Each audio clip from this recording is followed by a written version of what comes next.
तो हेलो बच्चों, कैसे हैं आप लोग। उम्मीद है स्वस्थ होंगे, मस्त होंगे। और हम पढ़ रहे थे विदुधारा जो चैप्टर पढ़ रहे थे, इसमें हम दो पार्ट के बारे में हम डिस्कशन कर चुके हैं। तो हम लोग लगभग एमीटर, वोल्ट मीटर ये सब पढ़ लिए हैं। और अब जो हमारा पार्ट थर्ड आने वाला है, ये जो पार्ट थर्ड है, इसमें हम लोग पढ़ेंगे ओम के नियम।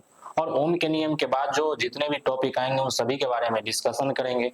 तो उम्मीद है कि यह सेशन आपको अच्छे लगेंगे और इसका डिस्कशन भी बेहतर होंगे। तो हम अपने तरफ से 100% देने का कोशिश करेंगे। तो चलिए बिना समय गवाए हुए हम इसके बारे में, इस टॉपिक के बारे में हम डिस्कशन करते हैं। और इस चैप्टर से लगभग अच्छे खासे प्रश्न पूछे जाते हैं। तो चलिए, हमारा पहला नहीं, अब जो हम लोग डिस्कशन कर चुके थे, लगभग हम विद्युत वाहक बल, एमीटर। तो हमारा जो आने वाला है टॉपिक वो है ओम के नियम। जो हम बात करते हैं आज ओम के नियम के बारे में। तो ओम के नियम के बारे में बताने वाला जो वैज्ञानिक है वो जॉर्ज साइमन ओम है। और जॉर्ज साइमन ओम साहब ने लगभग 1826 ईस्वी में विद्युत धारा एवं विभवांतर के बीच के संबंध के बारे में बताया और उसी के संबंध में एक नियम बताए, जिसे हम बोला जाता है ओम का नियम। तो ओम का नियम जो बताया गया है बच्चों, ये सन 1826 ईस्वी में। और जर्मन वैज्ञानिक है। कौन सा वैज्ञानिक है? जर्मन वैज्ञानिक। ये जर्मन वैज्ञानिक है जॉर्ज साइमन ओम। जॉर्ज साइमन ओम।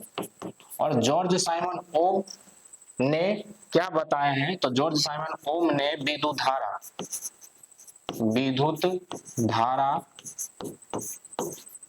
व विभवांतर के बीच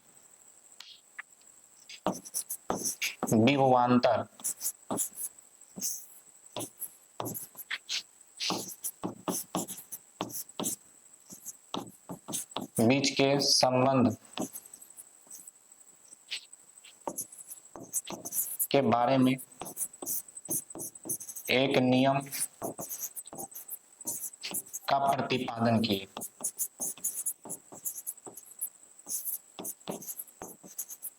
जिसे ओम का नियम कहा जाता है। जिसे क्या कहा जाता है? जिसे ओम का नियम कहा जाता है। ओम का नियम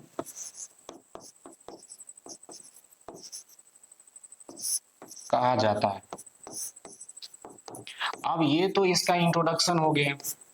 ये तो इंट्रोडक्शन। आखिरकार ओम का नियम होता क्या है? तो बात करते हैं बच्चों, ओम का नियम क्या होता है। तो ओम साहब बता रहे हैं कि जब किसी चालक तार का ताप अगर अचर हो, मान लीजिए ये कोई चालक तार है और ये चालक तार का अगर ताप अचर होता है, तो इससे प्रवाहित होने वाला विद्युत धारा का जो परिमाण होता है, इस दोनों सिरों के बीच के विभवांतर के क्या होंगे? समानुपाती होंगे। तो इसका मतलब, कहने का क्या मतलब है, ये ओम साहब कह रहे हैं ओम के नियम में, यदि अगर बात करते हैं, यदि ताप अचर हो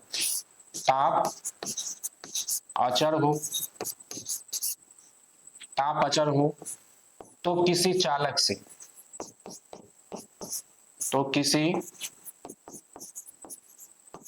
से प्रवाहित होने वाला विद्युत धारा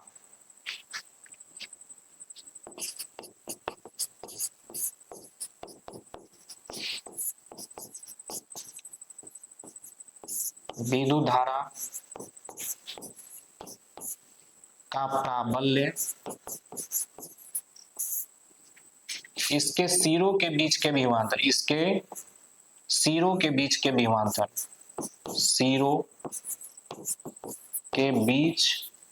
विभवांतर के समानुपाती होते हैं।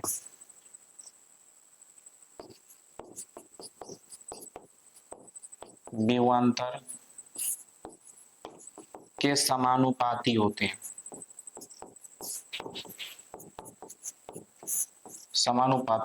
तो यही है ओम का नियम। और इसका कहने का सीधा मतलब है भी समानुपाती आई होगा।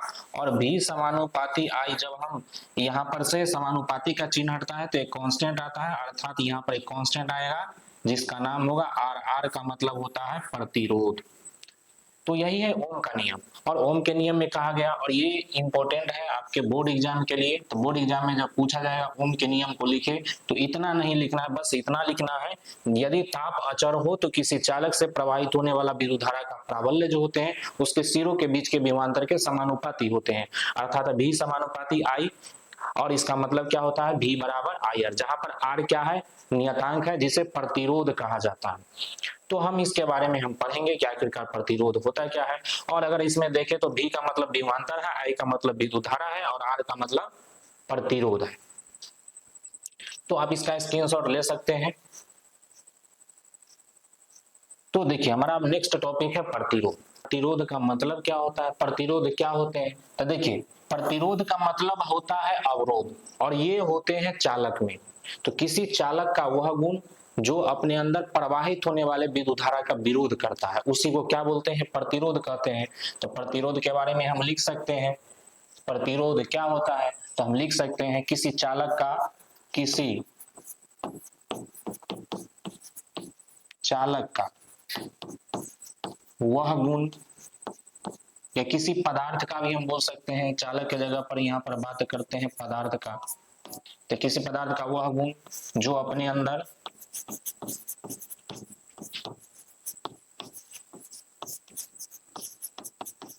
प्रवाहित धारा का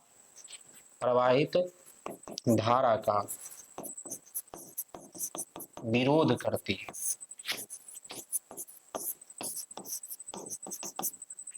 तो ये इसका प्रतिरोध का मीनिंग हो गया। तो प्रतिरोध किसी चालक का वह गुण है जो अपने अंदर प्रवाहित होने वाले विद्युत धारा का विरोध करती है। अगर हम बात करते हैं ओम के नियम से, तो ओम के नियम से अगर बच्चों हम बात करते हैं, तो ओम के नियमानुसार हमारे पास क्या है, ओम के नियम से हमें क्या मिला है, तो ओम के नियम से अभी अभी हम पढ़े हैं कि V बराबर क्या होते हैं, आई आर होते हैं। इसका मतलब R बराबर, और R ही क्या है, प्रतिरोध है, रेजिस्टेंस है, तो R का मतलब क्या हो जाएगा, V अपॉन I। अर्थात किसी चालक के विभवांतर में अगर हम उसमें प्रवाहित होने वाले विद्युत धारा से भाग देते हैं तो उस चालक का प्रतिरोध हमें ज्ञात होता है। तो इसके अनुसार हम निकाल सकते हैं कि प्रतिरोध का मात्रक क्या होते हैं। तो प्रतिरोध का मात्रक जो होते हैं, प्रतिरोध को हम डिनोट करते हैं कैपिटल R से, और मात्रक देखें तो V का मतलब क्या है, विभवांतर। अब विभवांतर का मात्रक क्या होते हैं, वोल्ट होते हैं। विद्युत धारा का मात्रक क्या होते हैं, तो एम्पियर होते हैं, अर्थात वोल्ट प्रति एम्पियर, और इसी को लिखा जाता है ओम। इसी को क्या लिखा जाता है, ओम। तो यही होते हैं प्रतिरोध का SI मात्रक। तो प्रतिरोध का SI मात्रक क्या होते हैं, ओम होते हैं। तो ये प्रतिरोध के बारे में हमारा जानकारी था। तो उम्मीद है कि आप लोगों को इतना बात समझ में आया होगा कि प्रतिरोध किसे कहते हैं, किसी चालक या किसी पदार्थ का वह गुण जो अपने अंदर प्रवाहित होने वाला विद्युत धारा का विरोध करती है, चालक का प्रतिरोध कहलाता है। इसमें हम लिख सकते हैं चालक का प्रतिरोध कहलाता है, चालक का प्रतिरोध कहलाता है, प्रतिरोध कहलाता है। तो ये प्रतिरोध के बारे में कुछ जानकारी था। इसका मात्रक जो होते हैं क्या होते हैं बच्चों, ओम होते हैं। क्या होते हैं, ओम होते हैं। तो इसका भी आप स्क्रीनशॉट ले सकते हैं। चलिए हम बढ़ते हैं अगले टॉपिक की ओर। और अगला टॉपिक क्या है, अर्थात किसी भी, अब देखिए अगर हम बात करते हैं चालक के प्रतिरोध के बारे में, चालक का अर्थात किसी चालक पदार्थ का प्रतिरोध किन किन कारकों पर निर्भर करते हैं। तो देखिए ये थोड़ा समझने वाली बात है कि चालक का प्रतिरोध किन किन कारकों पर निर्भर करते हैं। अगर चालक के प्रतिरोध के बारे में बच्चों अगर हम बात करें, चालक पदार्थ के प्रतिरोध के बारे में हम बात करते हैं, तो सभी चालक पदार्थ का जो प्रतिरोध होते हैं वो अलग अलग होते हैं। और किन किन कारकों पर निर्भर करते हैं, तो निर्भर करते हैं चालक के लंबाई पर। अब मान लीजिए ये चालक है और इसको हम खींच के अगर लंबा कर दे तो इसमें प्रवाहित होने वाला विद्युत धारा जो होगा इसमें रुकावट ज्यादा होगा, अर्थात प्रतिरोध क्या हो गया, बढ़ गया। जस्ट लाइक आप एग्जांपल अगर देखें तो एक जो मोटर में के द्वारा, अर्थात ये जो मोटर होता है उसमें जो पानी का प्रवाह होता है उसका पाइप कितना पतला होता है, जबकि बोरिंग वाला पाइप जो होते हैं ज्यादा होते हैं। तो पतले वाले में प्रेशर ज्यादा होता है जबकि मोटे वाले में प्रेशर होते हैं लेकिन उसका प्रवाह अधिक हो जाते हैं। नहीं, और हम दूर ले जाए पाइप को तो उसका धीरे धीरे क्या होगा, प्रेशर कम जाएगा, प्रवाह जो होगा धीरे धीरे क्या हो जाएंगे, कम हो जाएंगे। तो चालक की लंबाई बढ़ेगा तो प्रतिरोध भी क्या हो जाएंगे, बढ़ जाएंगे।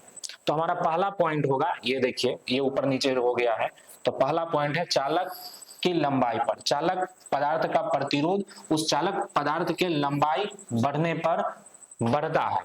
अर्थात किसी चालक का जो प्रतिरोध है, चालक की लंबाई अगर बढ़ाते हैं तो वो भी बढ़ता है। इसका मतलब चालक का प्रतिरोध जो होते हैं चालक के लंबाई के क्या होते हैं, समानुपाती होते हैं।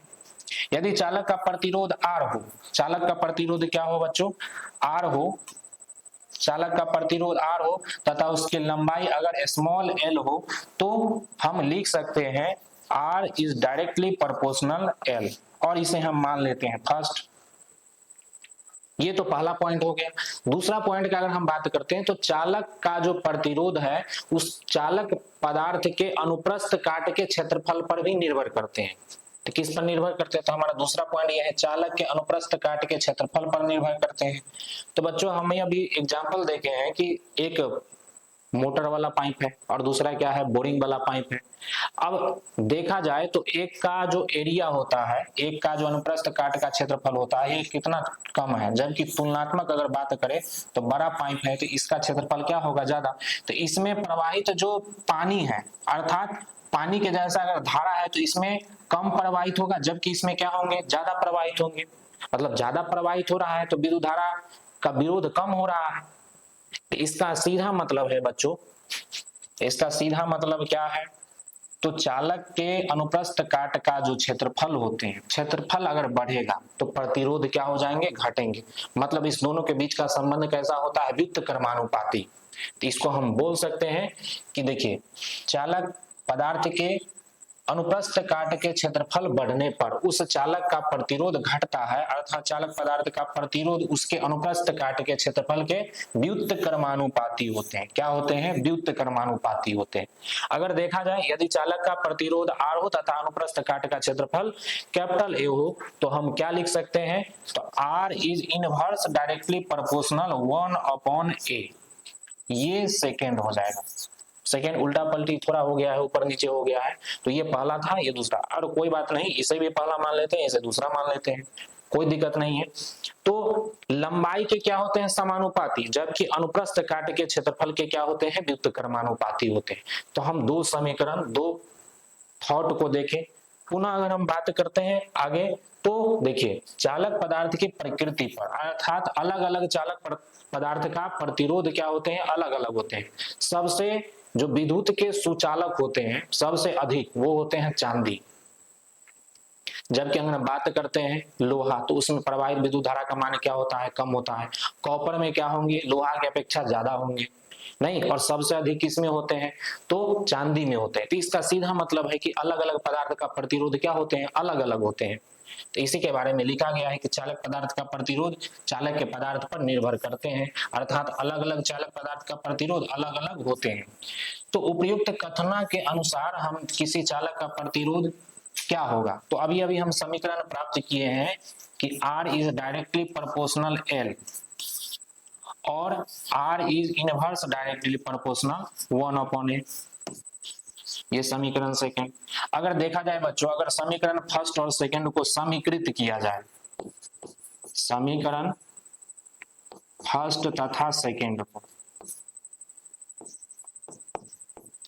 समीकृत करते हैं, समीकृत करने पर, तो समीकृत करने पर R इज डायरेक्टली प्रोपोर्शनल हो जाएगा L/A। मतलब ये LHS के बदले में यहाँ पर देखिए RHS को हम क्या किए, समीकृत कर दिए, अर्थात दाया पक्ष को एक साथ मल्टीप्लाई करके लिखे हैं। तो जब समानुपाती का चिन्ह हटता है बच्चों तो यहाँ पर एक प्रकार का कांस्टेंट आएगा, तो R बराबर हो जाएगा, और कांस्टेंट आता है यहाँ पर रो, रो इंटू L/A हो जाएगा। जहां पर ये जो रो है इसे क्या पढ़ते हैं, रो, और ये जो है प्रतिरोधकता है, प्रतिरोधकता, प्रतिरोधकता या इसी को बोलते हैं विशिष्ट प्रतिरोध, विशिष्ट प्रतिरोध बोलते हैं। जहां रो क्या है, विशिष्ट प्रतिरोध। अगर हम विशिष्ट प्रतिरोध का अगर हम फॉर्मूला देखें तो इसको अगर रो को रहने दे तो यहाँ पर क्या हो जाएगा, R इंटू ए अपॉन एल। जब हम इस पक्ष को इधर लाएंगे तो क्या होगा, ये पक्ष पलट जाएंगे। तो रो बराबर हम लिख सकते हैं, रो बराबर लिख सकते हैं R इंटू ए अपॉन एल। अर्थात विशिष्ट प्रतिरोध को अगर देखा जाए तो हम ये कह सकते हैं कि किसी चालक के प्रति एकांक लंबाई के क्षेत्रफल का जो प्रतिरोध होगा उसी को हम क्या बोलेंगे, उसी को हम बोलते हैं प्रतिरोधकता या विशिष्ट प्रतिरोध कहते हैं। अगर इसका मात्रक देखा जाए तो देखिए इसका मात्रक क्या हो जाएगा, आर का मतलब क्या है, तो प्रतिरोध, प्रतिरोध का मात्रक क्या होते हैं, ओम होते हैं। प्रतिरोध के मात्रक क्या होते हैं, अगर हम इसका मात्रक देखें तो इसका मात्रक का बात करते हैं प्रतिरोधकता का। देखिए तो R का मतलब क्या है, प्रतिरोध, इसका मात्रक क्या होते हैं, ओम होते हैं। एरिया है, ए का मतलब क्या है, एरिया, तो एरिया का क्या होता है, मीटर स्क्वायर। और नीचे क्या है, लेंथ है, तो लेंथ का मात्रक क्या होगा, मीटर। 1 मीटर से 1 मीटर कैंसिल, तो मेरे पास जो मात्रक आया वो क्या आया, ओम मीटर। इसका ऐसा मात्रक ओम मीटर होते हैं। इतना आप लोगों को उम्मीद है कि समझ में आ गया होगा। तो कुछ ये सब बातें हैं जिसे जानना अत्यंत आवश्यक है और इसके संबंध में प्रश्न पूछे जाते हैं कि प्रतिरोधकता का फॉर्मूला क्या होगा, तो ये भी प्रश्न पूछ सकते हैं। इसके प्रतिरोधकता का मात्रक क्या होते हैं, तो ओम मीटर होते हैं। प्रतिरोध का मात्रक क्या होते हैं, तो ओम होते हैं। ये दोनों एक प्रकार का अदिश राशि है। तो ऐसे ऐसे प्रश्न पूछे जाते हैं। तो उम्मीद है कि आप लोगों को बातें समझ में आ रही होगी। देखिए तो इतनी बातें अगर समझ में आ रही होगी तो आप इसका स्क्रीनशॉट भी ले सकते हैं। देखिए अब बढ़ते हैं आगे की ओर। तो मेरा अगला जो हेडिंग है, अगला हेडिंग है प्रतिरोधों का संयोजन। आखिरकार प्रतिरोधों का संयोजन होता क्या है, तो देखा जाए कि प्रतिरोधों का संयोजन क्या होता है। देखिए अगर हमें किसी भी परिपथ में धारा के मान को नियंत्रित करना हो तो हम कई प्रतिरोध को हम जोड़ते हैं, और जोड़ने का तरीका जो होते हैं अलग अलग होते हैं। कई तरीका से हम जोड़ सकते हैं और इसमें सामान्यतः 2 तरीका हमको देखने को मिलेगा। तो यहाँ पर कहा गया है कि प्रतिरोधों का संयोजन क्या होते हैं, कॉम्बिनेशन ऑफ रेजिस्टेंस क्या होते हैं। तो किसी विद्युत परिपथ में आवश्यकता अनुसार उचित प्रतिरोध उत्पन्न करने के लिए, अर्थात धारा के मान को घटाने के लिए या बढ़ाने के लिए कई प्रतिरोधों को एक साथ जोड़ा जाता है, इसे ही क्या बोलते हैं, प्रतिरोधों का संयोजन कहते हैं। ये बात क्लियर है, क्या ये बातें आप लोग को समझ में आई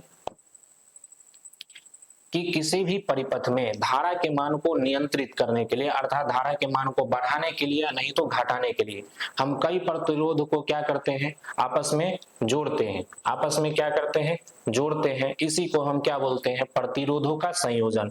और ये कितने प्रकार से होते हैं, तो प्रतिरोधों का संयोजन जो होते हैं बच्चों ये 2 प्रकार से होते हैं, 2 प्रकार के होते हैं। एक तो होता है श्रेणी क्रम संयोजन और दूसरा होता है समांतर क्रम या इसी को बोलते हैं पार्श्व क्रम संयोजन। तो ये 2 विधि है। कितने विधि है, 2 विधि है। उम्मीद है कि आप लोगों को यह बात समझ में आ रही होगी।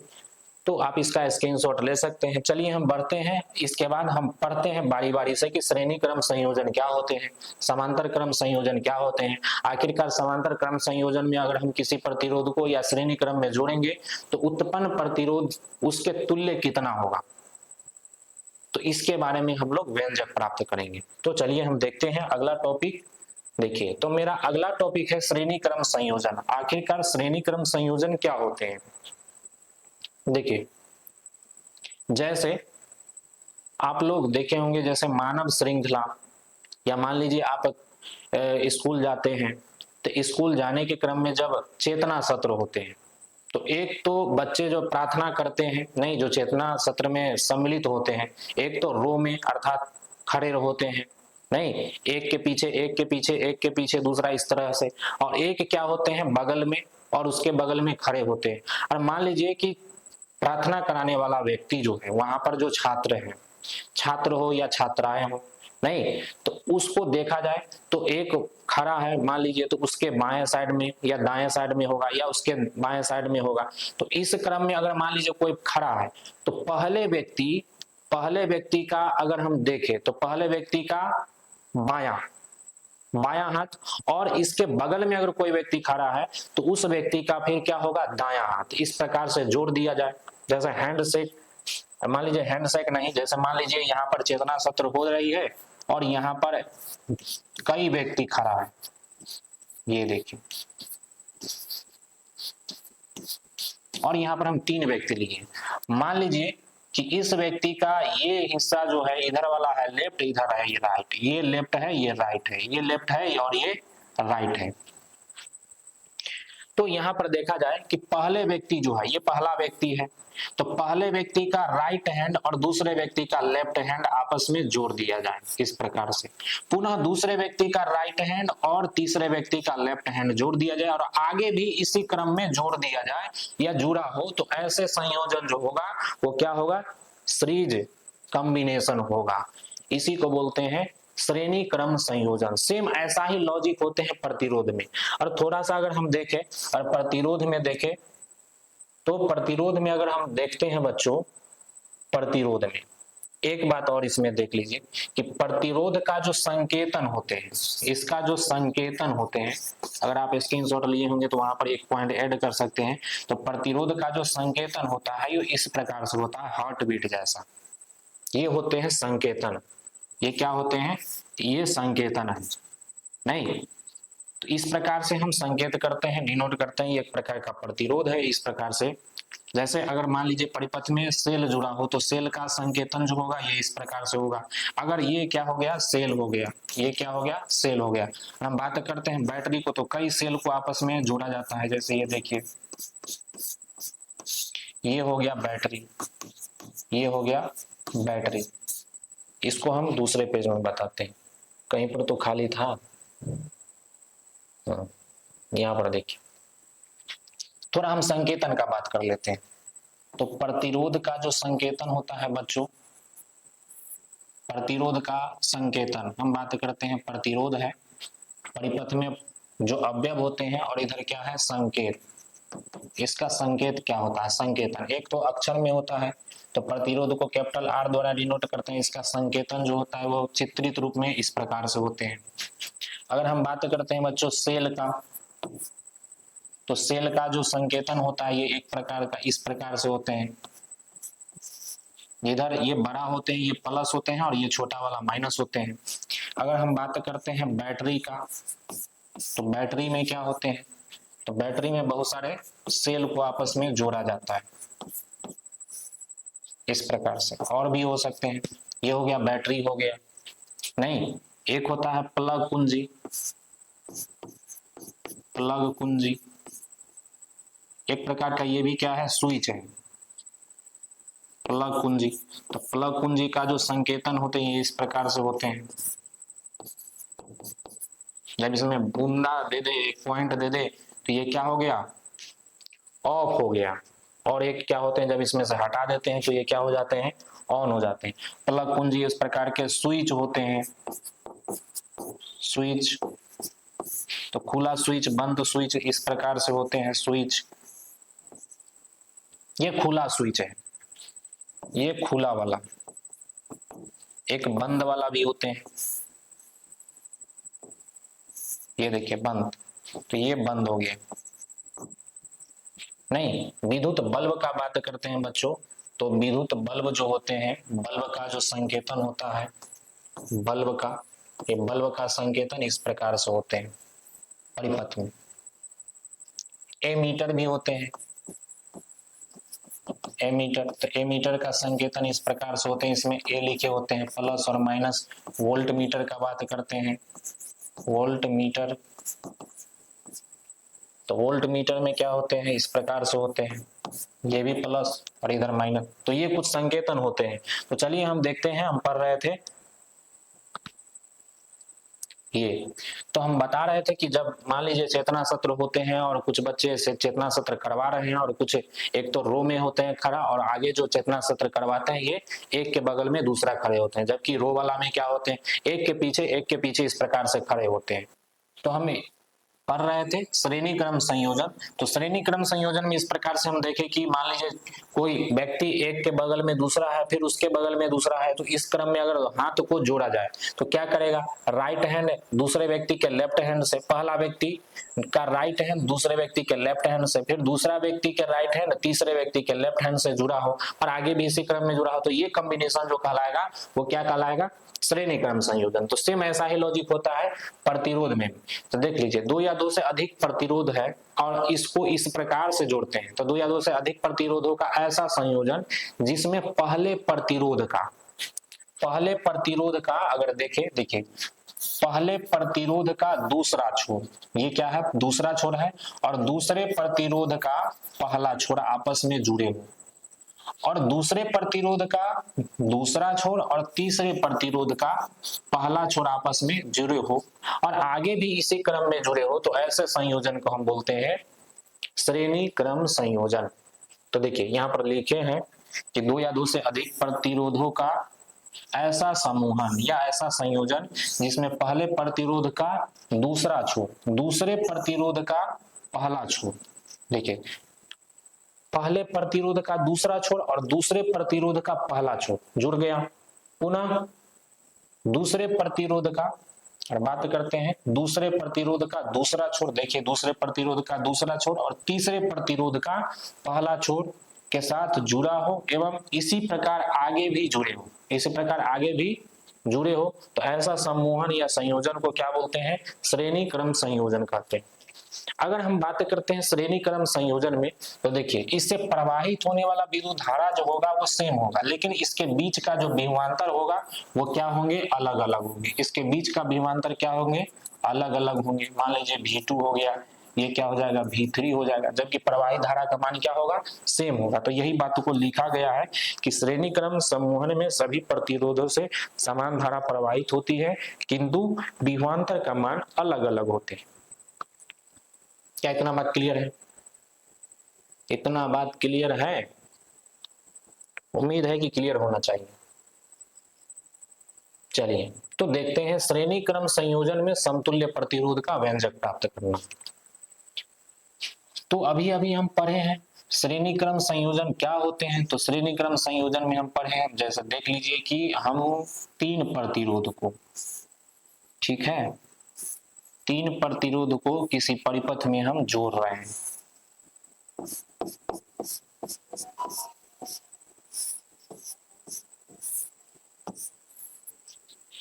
एक को मान लेते हैं R1, ये है R2 और ये है R3। बिंदु A तथा B के बीच जुड़ा हुआ है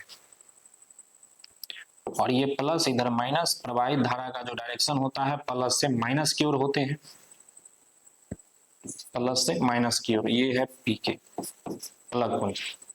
ये तीन प्रतिरोध है, सभी से प्रवाहित होने वाला धारा का मान क्या होगा, सेम होगा, जबकि विभवांतर का मान क्या होंगे, अलग अलग होंगे। तो इसका क्या होगा V1, इसका होगा V2, इसका क्या होगा V3, और प्रवाहित धारा का मान क्या होगा, सेम होगा। तो यहां पर अगर हम देखें प्रूफ में देखें तो हम ओम के नियम से जानते हैं, ओम के नियम हम लोग पढ़े हैं, ओम के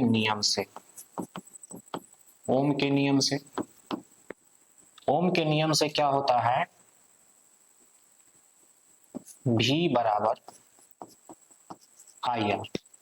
तो पहले प्रतिरोध का अगर हम बात करते हैं बच्चों, तो पहले प्रतिरोध के लिए क्या हो जाएगा, V1 बराबर IR1 हो जाएगा। उसी प्रकार दूसरे प्रतिरोध के लिए क्या हो जाएगा, V2 बराबर IR2 हो जाएगा, और V3 बराबर क्या हो जाएगा, IR3 हो जाएगा। इतना समझ में आया। यदि परिपथ का कुल विभवांतर V हो और प्रवाहित होने वाला धारा I हो और कुल प्रतिरोध जो है वो कितना हो, अगर श्रेणी क्रम है तो इसके लिए हम लिखते हैं RS। अगर कुल प्रतिरोध कितना हो, कुल समतुल्य प्रतिरोध, कुल प्रतिरोध का अगर हम बात करें, प्रतिरोध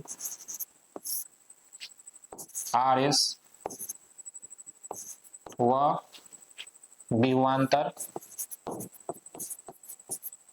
V हो, तो हम लिख सकते हैं V बराबर I आर एस, और टोटल के बदले हम क्या लिखते हैं, अलग अलग जो विभवांतरों को सबको जोड़ेंगे तो इसके बराबर आएगा। तो इसका मतलब क्या हो जाएगा, V1 plus V2 plus V3 बराबर क्या हो जाएंगे। तो इसके बदले में हम क्या लिखेंगे, देखिए कुल प्रतिरोध हम लिख रहे हैं, कुल प्रतिरोध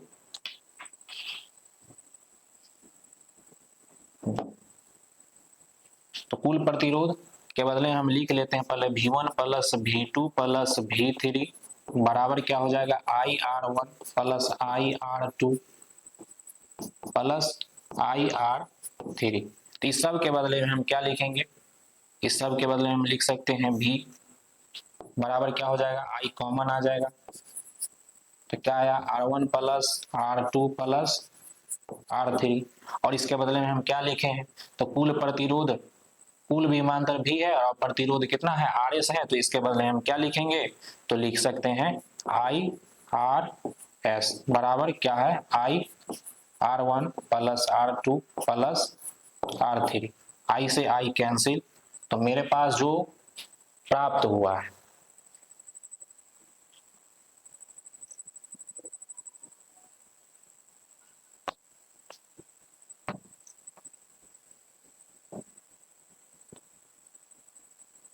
तो लास्ट में मेरे पास क्या प्राप्त हुआ है, तो और देखा जाए तो हम ऊपर में लिख रहे हैं, तो इसके बदले में क्या प्राप्त हुआ, RS बराबर R1 plus R2 plus R3, और बहुत सारा जब हो तो इसके लिए क्या हो जाएगा, dot dot dot plus RN तक हो जाएगा। अब मान लीजिए कि यह सभी का प्रतिरोध एक समान है, मतलब ये भी R हो, ये भी R हो, ये भी R हो, तो 3 वार लगा है, तो इसका मतलब प्रतिरोध समान हो और उसकी संख्या n हो, तो RS बराबर क्या हो जाएगा, NR हो जाएगा, क्या हो जाएगा, NR हो जाएगा। तो ये हमारा व्यंजक था, और ये जो श्रेणी क्रम में जुड़े होते हैं उसका समतुल्य प्रतिरोध क्या आते हैं, RS बराबर मतलब series combination of resistance is equal to R1 plus R2 plus R3, और उसके अलावा और आगे हो तो RN तक हो जाएगा। तो ये हमारा व्यंजक हो गया। तो चलिए आज के लिए हम इतना ही रहने देते हैं, तो पुनः मिलते हैं अगले सेशन में, और अगले सेशन में हम लोग पढ़ेंगे समांतर क्रम संयोजन क्या होते हैं, समांतर क्रम संयोजन में जब प्रतिरोध जुड़े होते हैं तो उसका समतुल्य प्रतिरोध क्या होगा, नहीं विद्युत धारा के ऊष्मीय प्रभाव क्या होते हैं, उसके कुछ एप्लीकेशन होगा, उसके बाद यह हमारा चैप्टर खत्म हो जाएगा। तो आपको यह सेशन समझ में आ रहा होगा तो आप लाइक कर सकते हैं और अपने दोस्तों को शेयर कर सकते हैं। तो पुनः मिलते हैं अगले सीरीज में, अगले क्लास में, तब तक खुश रहिए, खूब पढ़िए, मस्त रहिए, धन्यवाद।